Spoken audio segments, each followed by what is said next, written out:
'Tis the season, right? Now, I know I usually stick to 10 everyday things that are rooted in witchcraft, but in the spirit of the 12 days of Christmas, I'm going to give you 12. As a matter of fact, let's throw a little bonus one at the end because that last one is sure to make some of y'all big mad. And you know what?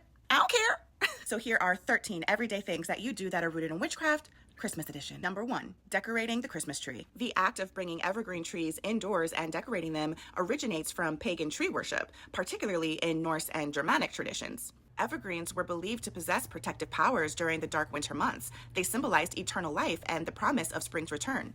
Pagans would decorate them with candles, fruits, and tokens to honor nature spirits. Number 2, hanging wreaths. Wreaths were used in pagan rituals to honor the cycles of the seasons, symbolizing the wheel of the year. The circular shape represents infinity, the continuity of life, and the turning of the seasons.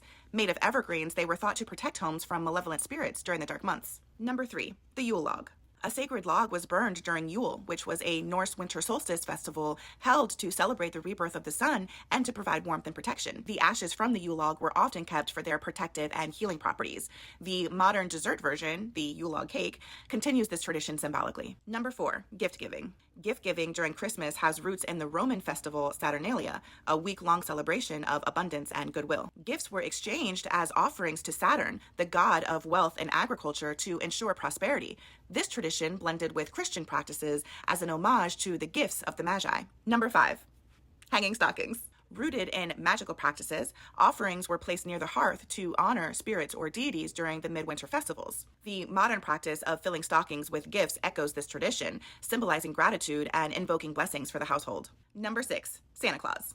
Santa Claus's characteristics have striking similarities to Odin, the Norse god who rode through the skies on Sleipnir, his 8-legged horse, during Yule. Odin was said to reward the good and punish the bad, leaving gifts for those who pleased him. The modern image of Santa blends this myth with St. Nicholas and other folklore. Number 7, the 3 wise men. The Magi, or wise men in the nativity story, were astrologers and practitioners of divination. They used celestial omens, an ancient form of magical practice, to locate Jesus. Their gifts of gold, frankincense, and myrrh were not only symbolic, but they also had magical and ritualistic significance in their cultures. Number 8, flying reindeer. Flying reindeer through the night sky can be traced back to Siberian shamanic traditions. Shamans consumed hallucinogenic mushrooms and entered trances. Here, they envisioned themselves flying with reindeer, who were considered sacred animals in their culture. This imagery carried into modern Christmas folklore. Number 9, the 12 days of Christmas.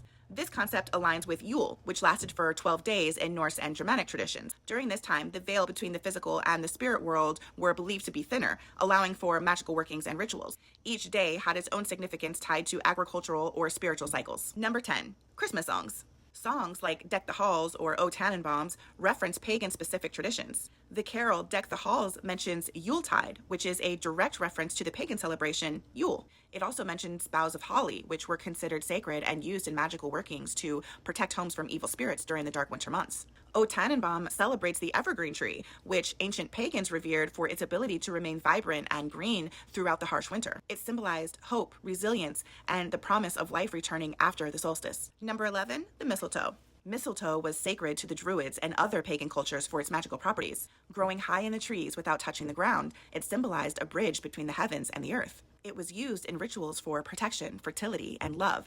Kissing under the mistletoe invokes its ancient power as a plant of unity and affection. Number 12, candles in the window. Placing candles in windows is a practice dating back to pagan solstice rituals. The light symbolized the return of the sun and served as a beacon to invite benevolent spirits into the home. Today, it continues as a way to spread warmth, hope, and light during the darkest days of the year. And number 13, the bonus, the date of Christmas, December 25th. Yeah. Historically, there is no biblical or historical evidence suggesting that Jesus was born on December 25th. In fact, most scholars agree that if Jesus was real, he would have been born in the spring or early fall. This is based on the descriptions of shepherds watching their flock in the fields at night, a practice unlikely to take place during the cold winter months. So why does Christianity say that this is a celebration of Jesus' birthday? Well, early Christians chose this date because it aligned with pagan winter solstice festivals, such as the Roman celebration of Saturnalia and the birth of the sun god Sol Invictus. By adopting and renaming these existing celebrations, the Christian church made it easier to convert pagan communities to Christianity by blending their practices into the new faith. So ladies and gentlemen, and all those in between, enjoy your pagan celebrations, because I'll be enjoying mine.